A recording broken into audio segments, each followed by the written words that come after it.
Welcome to another Klimakultur webinar. My name is Julie Forkammer. I'm the co-founder of the Norwegian nonprofit Klimakultur. We work on exposing how the fossil fuel industry is influencing so many aspects of the Norwegian society: culture, sports, education, everything, and the climate debate.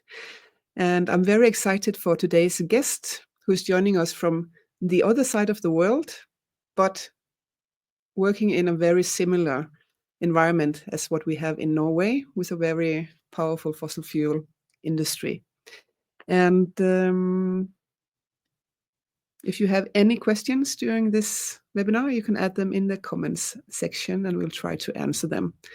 So on that note, I would like to introduce and welcome Belinda Noble from the Australian organization Coms Declare. Welcome, Belinda. Hello, thank you so much. Hello, Norway. So please, where are you right now? What time of the day is it? Who are you? Okay, it's 8 p.m. in Sydney. It's dark, which is why I look a bit strange. And yeah, I founded Coms Declare about 5 years ago now. It was a side hustle. I was working in public relations and corporate communications.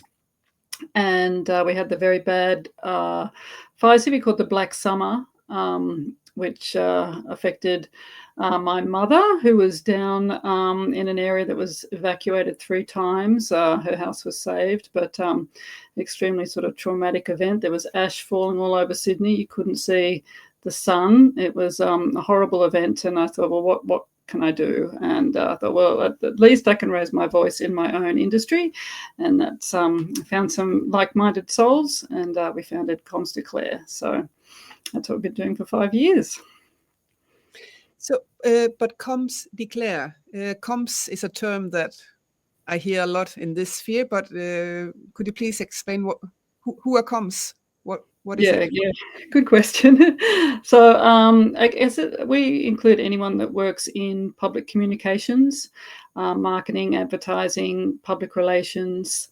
We've also got some designers, some cartoonists, comedians, filmmakers, and all our members declare that they won't promote the growth of fossil fuels or high carbon lifestyles as business as usual.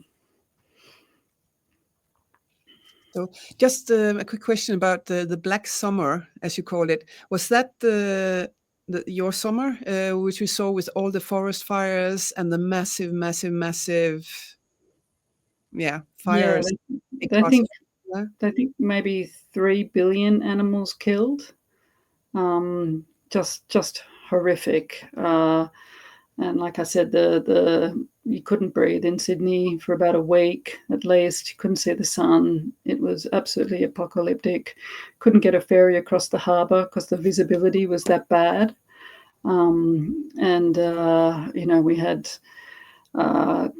choppers crash because the energy produced by the fire produces its own weather system, which produces its own fire tornadoes, which took out firefighting helicopters. We had fire trucks flipped over, and deaths as well. And it was a pretty horrible time that we've seen, now in Canada, Greece, and Los Angeles, and probably some others that I don't even know about. So that's a cheerful way. But it talks to the seriousness of it as well, because Coms Declare truly declares that the enemy in this fight is the fossil fuel industry. And you've been very vocal in your work and your campaign work on that. Should we start with a short presentation with some of your campaigns so people can get like a little insight into it? Let's see. Like there. Great, thank you. So some of you may know Sir David Attenborough, who's one of the best climate and environmental campaigners around. He says saving our planet is now a communications challenge, which is a rallying call to anyone that works in this area. He's like the Keith Richards of climate. A few notable differences, but yeah. And if you go to the next slide, I'll just show, this is our most recent national campaign. We have a very small budget, so we have to do campaigns that are quite punchy, and I guess will generate conversations to try and get as much I guess virality as we can with the campaign. So this we linked fossil fuel smoke to tobacco smoke. Australia has very strict laws on tobacco advertising. We have plain packaging. You cannot see a tobacco ad anywhere in Australia, not even the brand names without the logos. And this campaign was targeted predominantly at politicians in our capital, Canberra. And you can see the big billboards we took out in Canberra, and we also had mobile billboards drive around Parliament House for a day.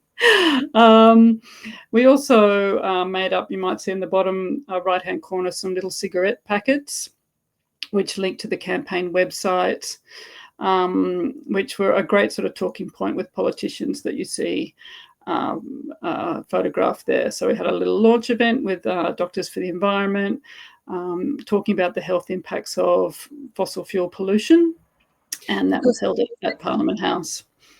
Yeah, so because it says on the banner, it says burning fossil fuels causes more death than tobacco, which is something I haven't heard before. Is it true? Is it true worldwide? It's worldwide, yeah. It's worldwide. So when you take into account, particularly developing countries where, there's very poor air quality.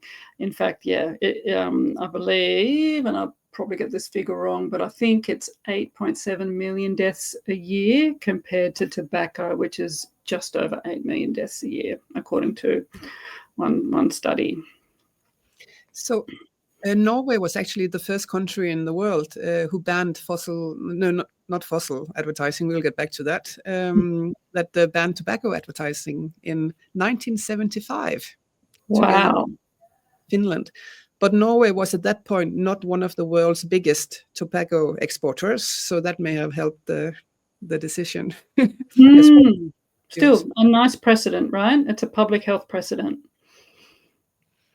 So if we go to the next slide, we'll see how we backed that up.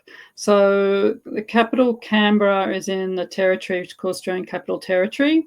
And we also wanted to try and get a ban on fossil fuel advertising across the whole territory. So this was this part of the campaign was aimed at the local politicians rather than the federal politicians. And it's quite a progressive area. So they're got really good climate policies already, but there is no policy against fossil fuel advertising. So we just thought, what happened, just a bit of background. There was actually a bill put up in the ACT to ban fossil fuel advertising at all sports events, including on players' jerseys. And that was knocked back because it was just a step too far for the politicians, who are obviously very concerned about losing revenue from events and upsetting, high-profile football teams. So that didn't get through. So we thought, okay, we'll try another approach. And so this is why we started the Fossil-Free ACT campaign. And we just got local businesses to hold up these placards and to pledge that they wouldn't promote fossil fuels in their business. So ACT, we'll see that a bit here. It's the Australian Central Territory. Australian Capital Territory, yeah. Okay. So that was sort of like the second phase. And then we'll go to the next slide and we'll see the third phase. Then what we found out was that the Education Department was reviewing the school sponsorship policy. And it helps to be opportunistic in this game. So we did a quick survey of what parents thought about fossil fuel advertising in schools. And because we wanted to show that banning fossil fuels sponsorships in schools would be a political win for the government, we changed our messaging completely. We made it positive. that we were giving the gift of a clean education to students. So we didn't even talk about fossil fuels so much. We just talked about corporate influence on the curriculum, polluting young minds, that kind of thing. And we found some support from parents, particularly in the area that they thought materials produced by fossil fuel companies would be biased, and that most parents thought that the government should fund school programs, not fossil fuel companies or indeed any other companies. So that's just some example of some of the ads we did just leading up to or around the school sponsorship issue. And these went out as we spoke to politicians. We used other groups within the ACT to speak to politicians, and plus most had already seen the Smoke Kills campaign as well, which helped. And the next slide. Well, could you just ask a question first? When Chevron or Exxon is sponsoring school programs in Australia, what are those school programs? Are they like fossil fuels are great, or what kind of educational programs is it the fossil fuel industry is sponsoring in schools? It's predominantly STEM education. Yeah. What's STEM education? So science, maths, I can't remember, sorry, science, technology, was it energy and maths? Engineering and maths. So science education basically. And we use those names, the Chevron, Exxon, Woodside, Santos, as I guess the most well-known fossil fuel companies. The biggest investors in fossil fuel advertising here aren't necessarily those companies, but they certainly do. So, example, Chevron runs a photography competition for students. I could go on, but we thought those were names that perhaps people would go, maybe they shouldn't, maybe we don't really want them in our classrooms. We'll go back to also how the Norwegian fossil fuel companies are using schools later on. But let's see, next slide. Yeah, so we did a PR campaign as well around the release of the research and the surveys that we did. And it didn't get a huge audience, but it got 10 media articles and a nice bunch of mainstream media picking it up. How did you get journalists interested in this? Because that's not always easy either. It was the survey. Yeah. And we timed it with the beginning of school term as well. And I think through working with stakeholders, the lead up we had to the campaign, finding a way for the government to frame this as a win for them, all culminated in the successful passing of a policy a couple of weeks ago, which supported banning fossil fuel advertising and sponsorships in all the schools. It isn't implemented. It's feeding into a review, but it was a nice win. The government voted for it. It was put up by the Greens, but the government supported it. And hopefully that will come in next year. That's amazing. So, but did all the parties support it, or was there some pullback? So who supported in the government? So, the Greens and the government, which is the Labor Party here, supported it. The Independents supported it, but the Conservative Liberal Party voted against it. So that's interesting for us in Norway, with a Labour government nationally and a big Labour Party, that it was, a Labour Party supported this kind of ad ban in schools. Oh, great. So, okay. Next slide, or? So I think that's it. Yeah, that's just a little rundown of one campaign we ran, which had a nice happy ending. for sure. Let's see.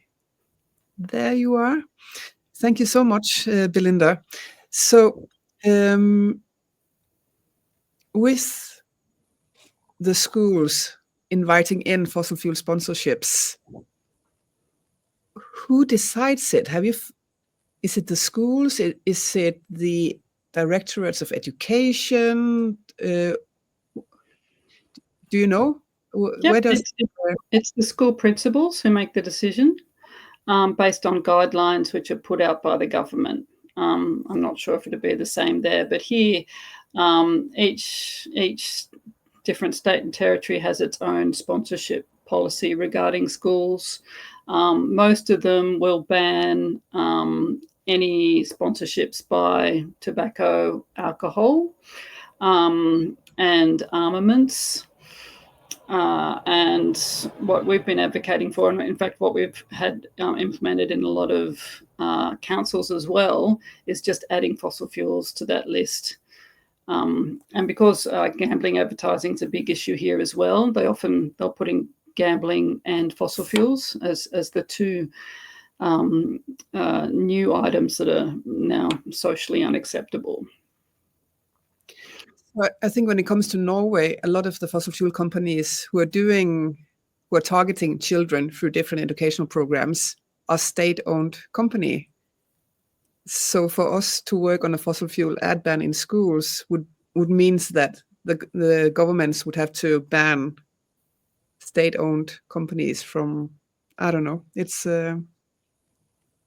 different. How has Yeah, it's problematic.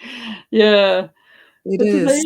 Yeah, I mean, So, but how has the fossil fuel industry reacted to this hopefully coming ban in? Not at all. Not at all.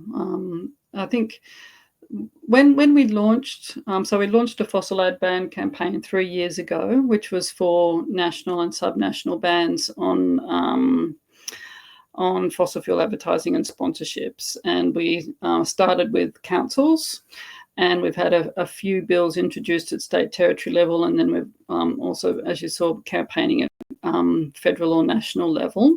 When we launched the campaign, we had the world's biggest coal exporter, Glencore, went on TV and said that it was silly, and it was attack on their freedom of speech and an attack on their ability to educate the public about all their good deeds. So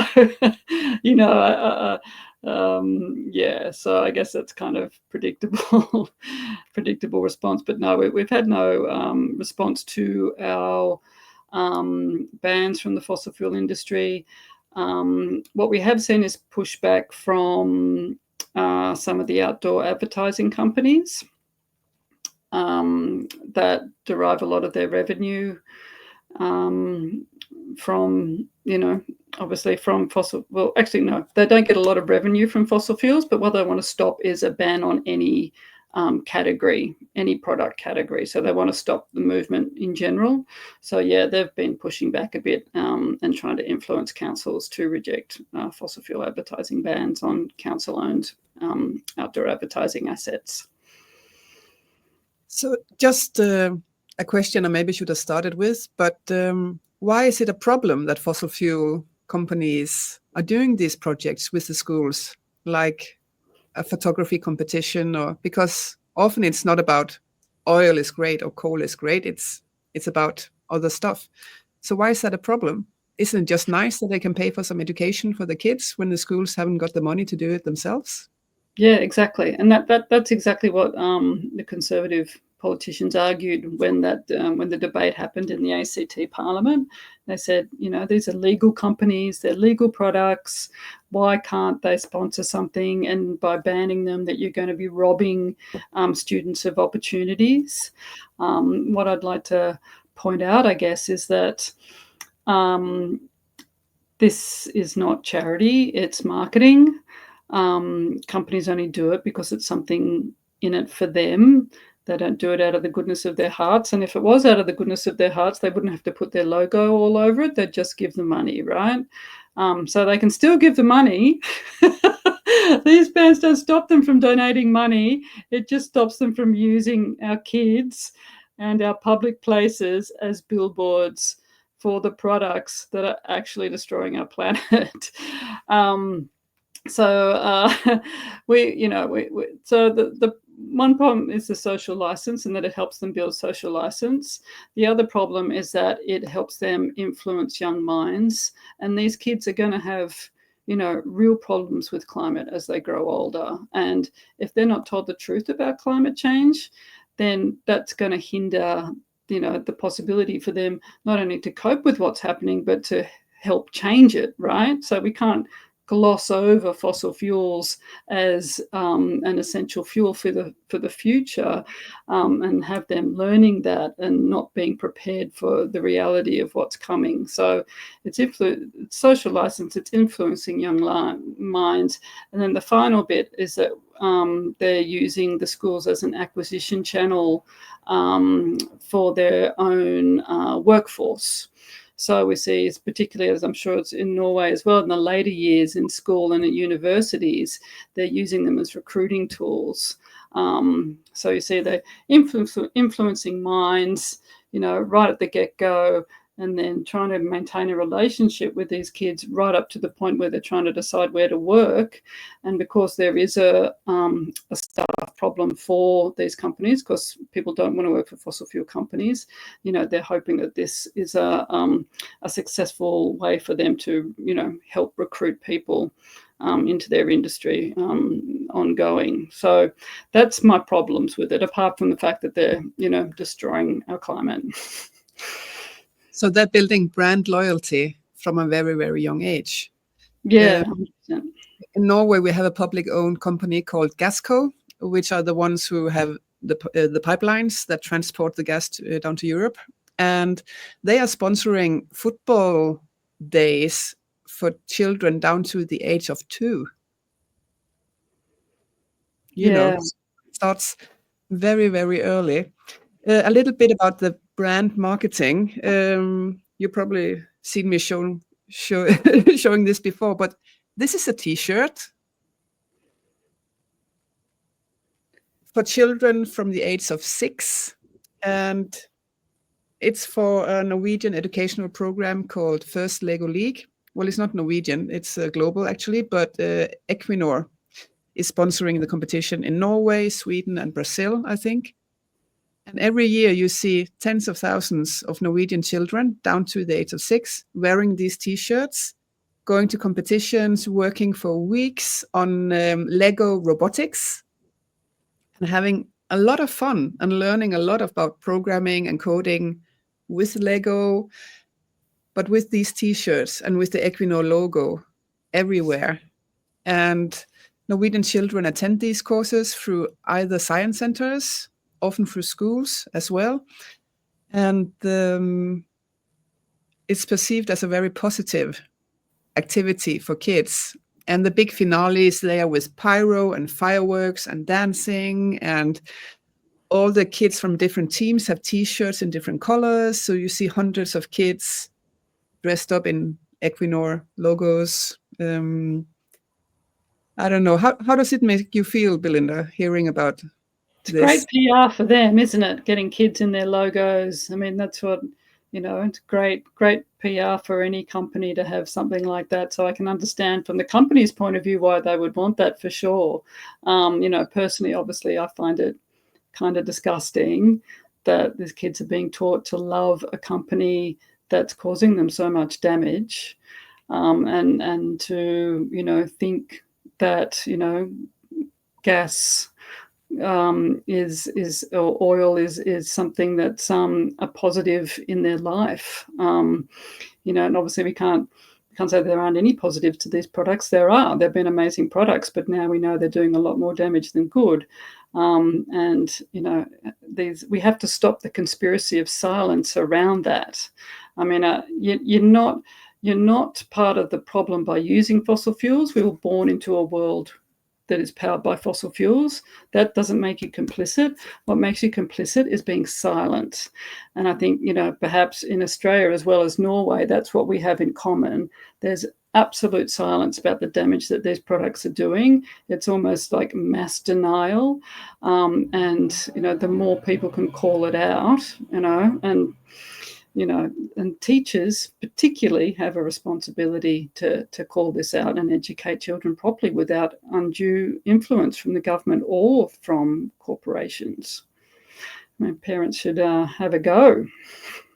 And also, to participate in these competitions, the parents have to sign an agreement which gives the sponsors, like Equinor, rights to use images of the children in their own marketing. So you see these photos and films of these kids running around, at First Lego League, spread everywhere with the images of.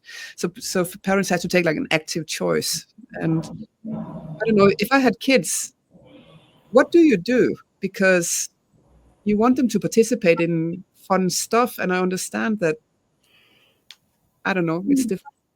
It'd be nice to see them come together and discuss with the school principals, the concerns they have about the impacts of these products. I mean, I don't know a lot about Equinor, but I know they're expanding. They are not changing. They are not reducing emissions. They're doing quite the opposite. They're doubling down. It's this conversation happening, don't parents care about the future that they're giving to their kids and their grandkids? Shouldn't they be discussing this with the principals and saying, look, perhaps, we can do a different activity this year? Or, I'd love to see those conversations start. I'd like to come back to the phrasing you used of the conspiracy of silence, which is something we are talking more about in our work. Because is it greenwashing, or is it misinformation, or petroganda, as we call it now in Norway, because it's very fitting, when you're not saying false stuff? Like with the First Lego League, the topic last year was, let's preserve the life in the ocean.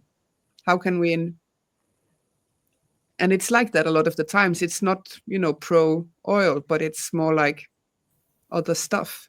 So is it misinformation when they're not really saying anything wrong? It's just not being said at all? I think it has been classified as a form of greenwashing just by omission. So we're seeing a lot of that here. So as they clamp down on greenwashing more, we've got companies not making green claims, but they're just making general claims like coal makes electricity, right? But that's still greenwashing because you're not talking about the damage that the coal does. You're only talking about the benefit. So, I think omitting it is greenwashing. But, I think it's also just denial. It's a form of denial. It's a hard reality to accept, what we're leaving our kids. And why would you want to think about it unless you of course, you'd rather ignore it. But I think it sounds like folks need to stop that, or nothing's going to change. And we do need to make drastic cuts in the next 5 years.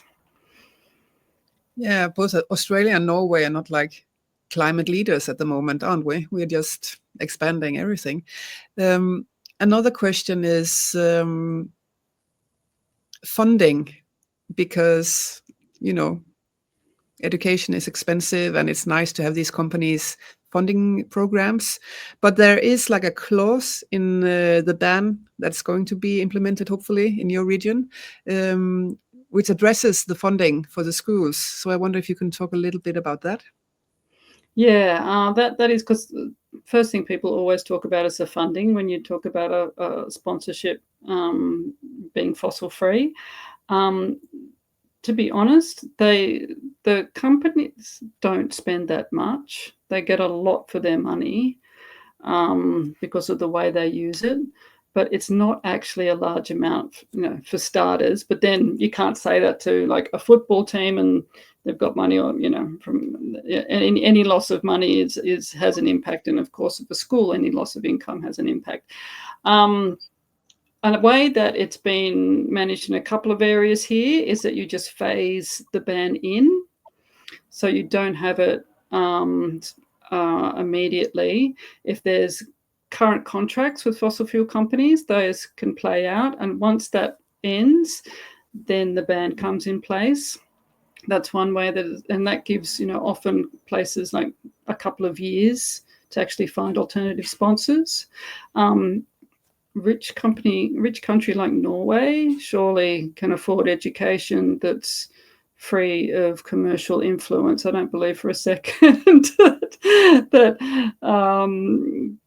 classrooms are reliant on these things. There might be nice added extras, but are they really an essential part of education, in which kids are going to suffer if the Lego competition isn't there? Who's actually suffering, or The science centers, we have like 13 science centers, the science museums, and 12 of them are working with Equinor. There's only one brave science center opposing. That's Vitenparken at Aarhus. Shout out to you guys. But they, of course, feel that those money are essential, but maybe they could get some more public finance for a while, or is it like, I don't know. Well, that did happen with tobacco. So in one state here, there was a government fund to replace any tobacco sponsorships, which worked. Here, the National Science Centre had 2 fossil fuel sponsors, and it had done for decades. And the government actually stepped in and said, we will give you extra funding. And then those sponsors were dropped. So, the government, I'm afraid, is the answer if other private companies can't be found. Because unfortunately, it's only the bad companies that actually need to put money into sponsorships and advertising like this. It's the gambling companies, the alcohol companies that are trying to sell you something you don't really want and is bad for you. They're the only ones spending all this money. So that is a sad bit of reality that But with Norway, because we are so strict, we were the first one to implement a tobacco ad ban. Alcohol is not allowed to advertise for, gambling.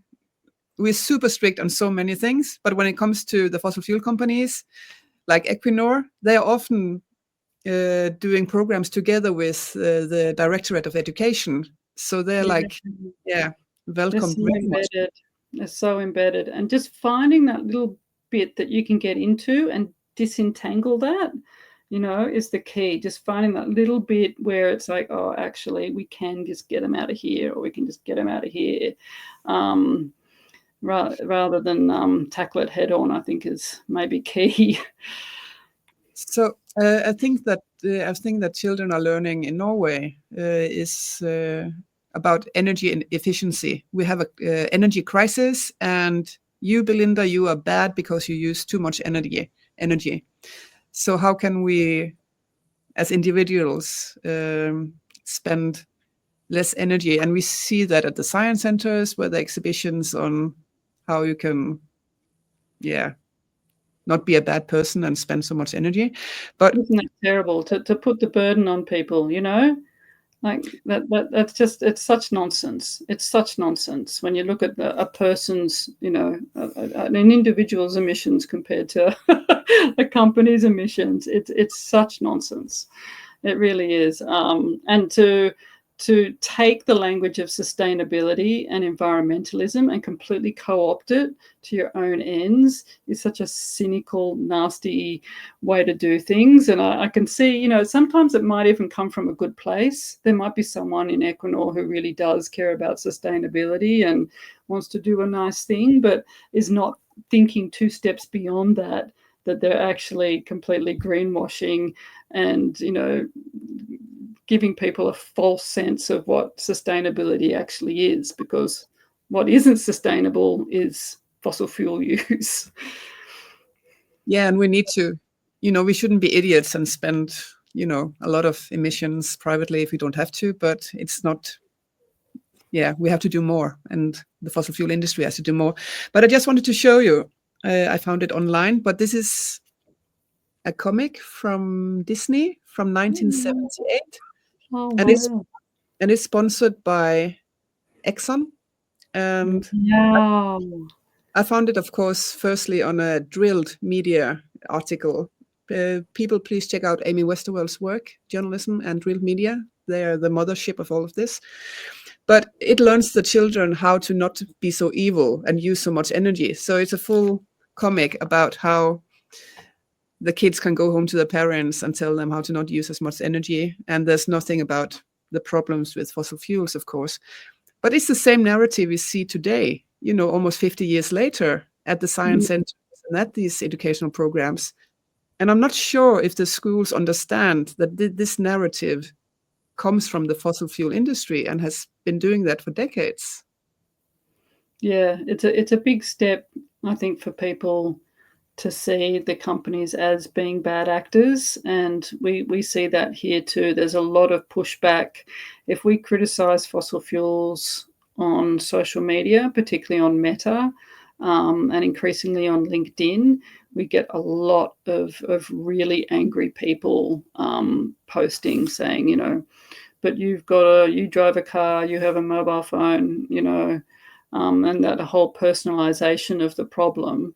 And it's just a side effect of really effective marketing for 100 years, because that's how long these guys have had to market their products. So you can't blame anyone, but the more voices we can get actually voicing the problem about fossil fuels, the better. I think the first school-sponsored fossil fuel program was in 1928 in the US by Standard Oil. We have a question here from Aaron White, who wonders if you, Belinda, can address the dilemma or square the circle of the very real state capture in Australia by fossil fuel companies versus the just stated need for the state to step into this intermediate fossil fuel sponsorship. Let's see if I can put this. My English is not good enough to truly comprehend the scope of this question, but maybe you can, Belinda. Yeah, I get it. I mean, basically, yeah. So he's right. There is state capture in Australia for sure. Fossil fuel companies are big donors to both major political parties. And both those parties are big supporters of the fossil fuel industry.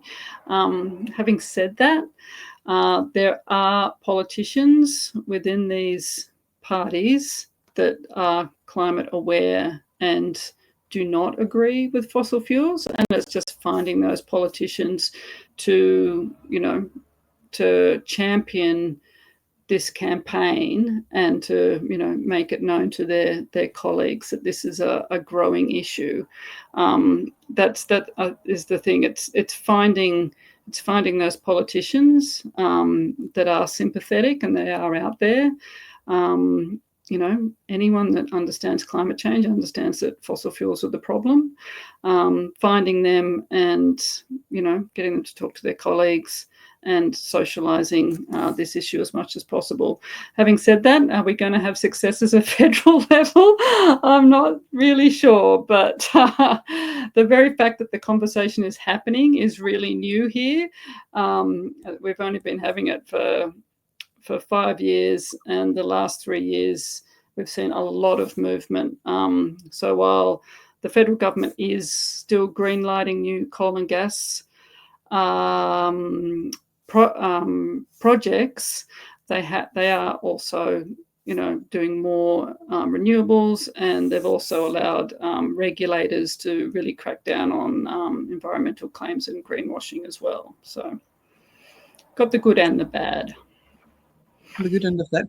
In your presentation, you showed a slide with your Smoking Kills campaign, that fossil fuels kills more people than tobacco does each year. And you talked about the cigarette packets that you designed. And I have a task for my colleague, Erland, who's sitting over here. Hi, Erland. Let's see. Hello. So I brought a scissor and this, and maybe you could get a practical... Let's see. So we'll see how that packet turns out afterwards. Gonna make it. Good luck. Thank you. Let's be creative. We are creatives.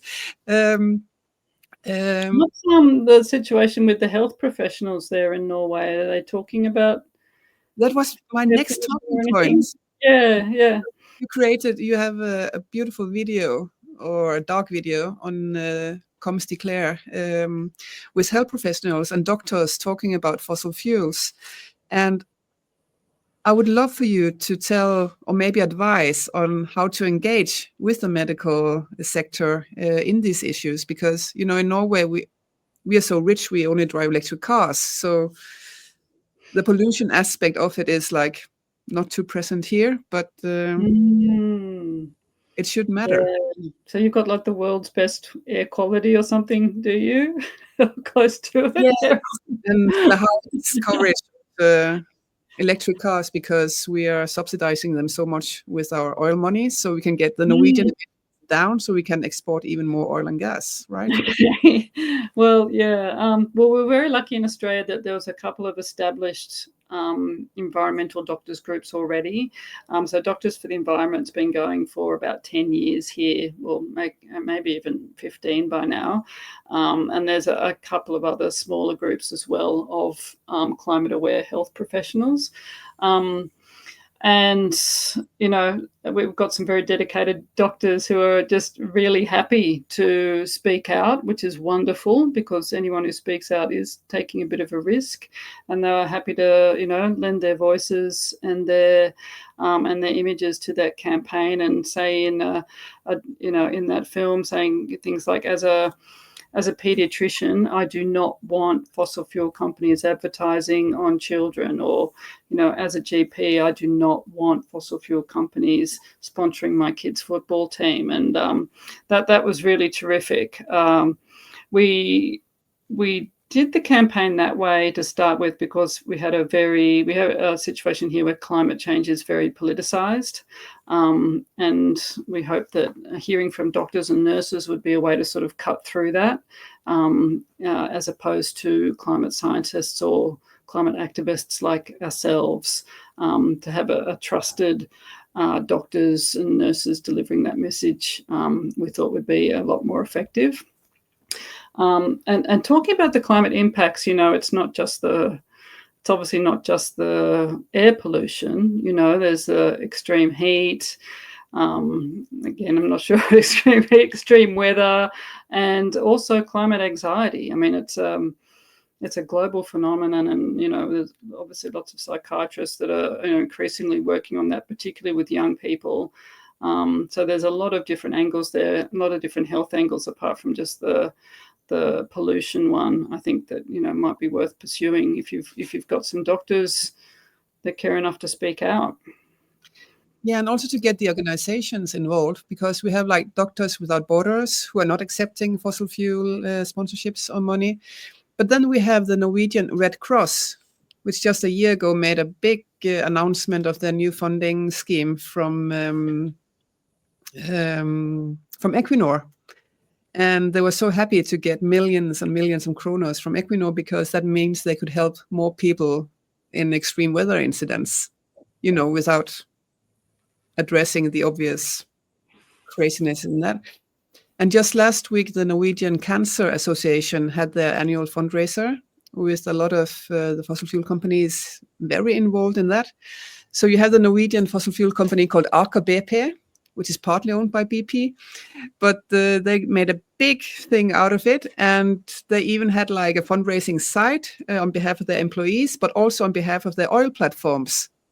So you could go and click onto a Norwegian oil platform called Valhall, maybe, and then you can see how much money had been raised for the Cancer Association from Valhall.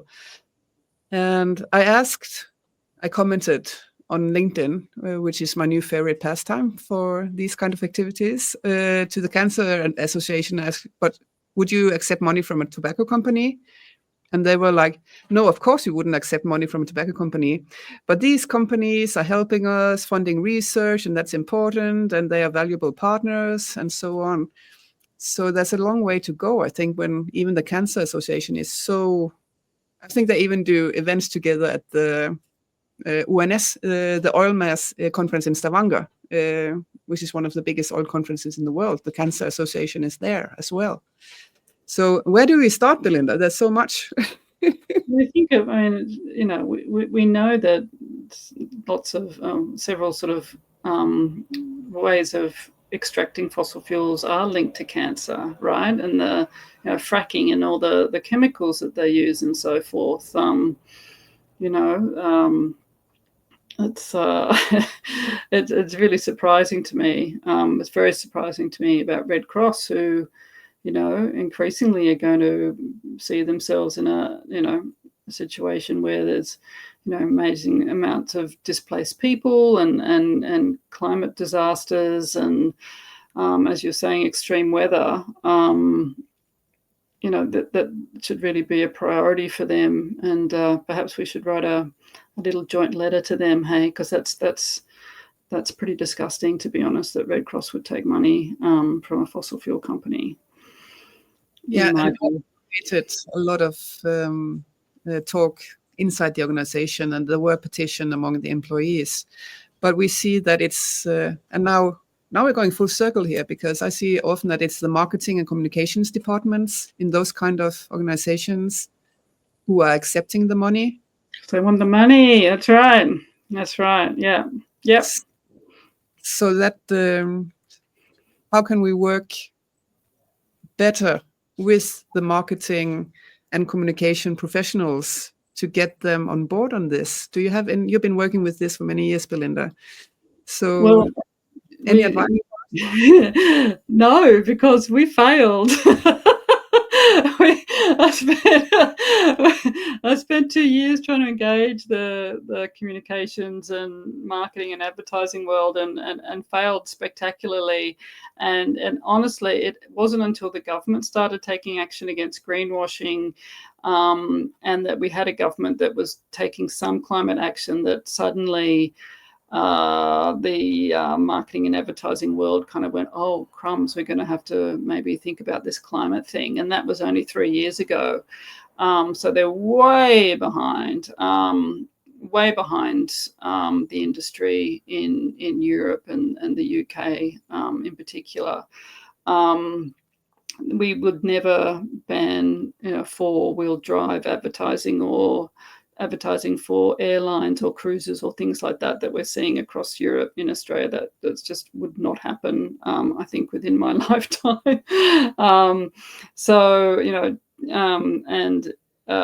There's still a lot of education to go around fossil fuels as well, although it has improved a lot. But look, I do believe folks in that line of work, I'm sorry to say, in my own industry, it's often an industry where there's very low margins, there's not a lot of profit, staff aren't secure in their employment, and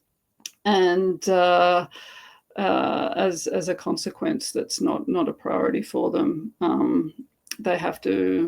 They need laws and rules to enforce it, and to make them stop promote these products, I believe, en masse. There's obviously lots of individuals that support climate action, but when you're talking about the organisations with the need to make profit, you're seeing a lot of pushback from the higher levels of management and the boards and so forth about doing anything about fossil fuels.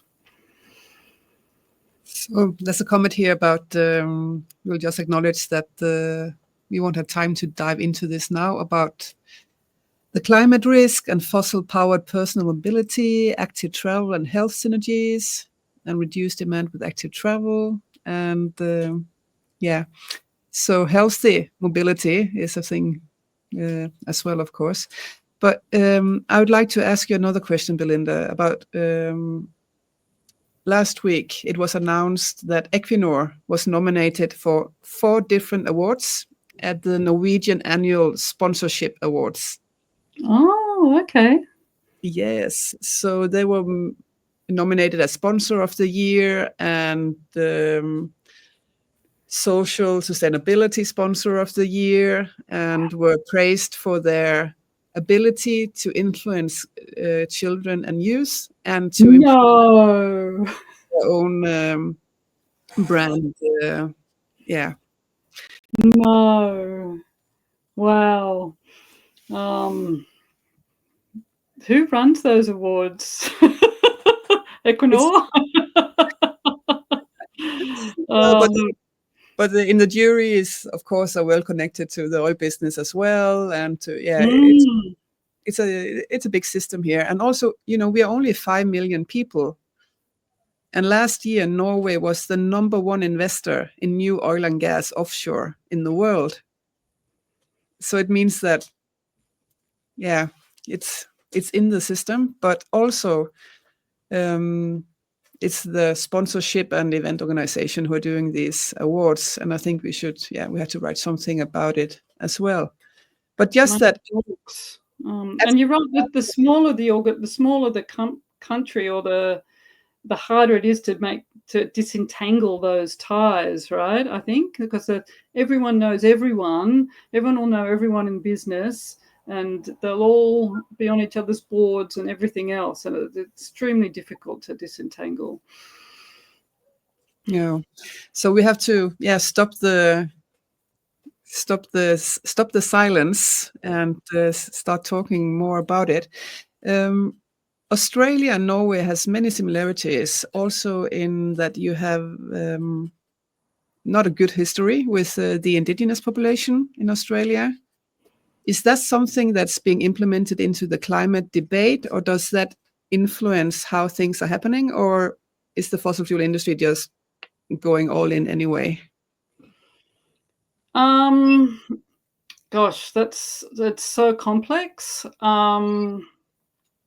It is influencing, and increasingly there's First Nations peoples who are speaking out about fossil fuels ruining country, and I guess the colonization, it's furthering colonization of their lands and exploiting their lands. It's unfortunately often quite contested in courts. And it's a big problem. We've also got a lot of fossil fuel companies sponsoring, spending money on Indigenous scholarships, for example, and sort of having, I guess, the modern equivalent of company towns where they run the hospital and do the roads and run the schools and things like that. So it's extremely complex area. I don't have a simple answer for you, but look, there are some great organisations that have started here. One is Original Power, which is getting renewable grids in remote communities, which is fantastic. And we've also got the amazing voices of people around the Pacific Islands who are absolutely on the front lines. So countries like Vanuatu, Tuvalu, where Fiji, where ocean rise is an absolute present threat, and they have been long spearheading international climate action, have been for sort of over a decade. So it's super inspiring to watch that as well. Oh, I'm super inspired by the work you're doing, Belinda, and with Comes Declare. And I think there are organizations and things happening in Australia, in Canada, in other places of the world that we really can learn a lot from in Norway. And also just to end the silence, just started, this is a learning process for me and for us in Klimakultur as well, just to learn how to speak about these things, because I worked with sustainability in Norway in the culture sector for 10 years without ever mentioning the word oil or the Norwegian oil industry, because it's so detached from the sustainability work. It's all waste management at festivals, and we should fly less and eat less meat and all of that, which is also nice. But so end the silence. I think my colleague Alan is coming to the end of his creative project. Do you want to come and present your work, Alan? It looks beautiful. Let's see. Oh, perfect. There it is. We need to give I'm not sure about the quality of my work here, but it's nice. Maybe that's a nice school project, hey? We can give to students. It's a school project. for elderly people. Hey, be nice. He means me. Same. So maybe we'll do like a Norwegian version crediting the original designers for this and take and bring out. Maybe we could get children to you know. Bunch of kids. Yeah. Oh, but thank you so much, Belinda, for taking your time to do this. And I would totally recommend everyone checking out Comms Declare and the work you're doing. But let's finish off with a little win, because I saw you posted something yesterday, a greenwashing win. So what? Yes, thank what you. was So yeah, we've just had a gas infrastructure company made claims that gas stoves had less emissions than electric stoves. And the advertising regulator here said that they didn't have enough, they didn't have sufficient data to back up that claim. So the ad was taken down, which was a small victory in a very long fight. I'm so glad to hear it, because I think also in Norway, a fossil ad ban or sponsorship ban is a bit down the line, but we already have wording and regulations which goes to schools and advertising aimed at children, that companies, you have to be extra careful when it comes to influencing children's minds and ethics in an age where they're very susceptible. What was it? Yep. Yes, where they're very easy to influence. And I think that wording, both in the advertising laws and in the school laws, should we should be able to do something about that. Yeah. Oh, I wish you all the best with your, and congratulate you for taking on this huge challenge in Norway. Oh, it's a lot of fun, and we're building a community as well, learning with us, and yeah, engaging a lot of people, because yeah, I don't think a 6-year-old should be playing with Lego wearing an Equinor logo on their body. It's I don't even have kids, but it just feels wrong. So thank you, Belinda, for taking the time, and good luck on your endeavors, and keep us up to date on what's happening with the fossil fuel sponsorship ban. Yes, and yeah, look forward to Norway's first ban.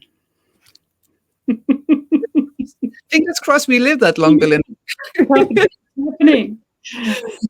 Okay, take care. Have a great day. Thank you. Bye-bye.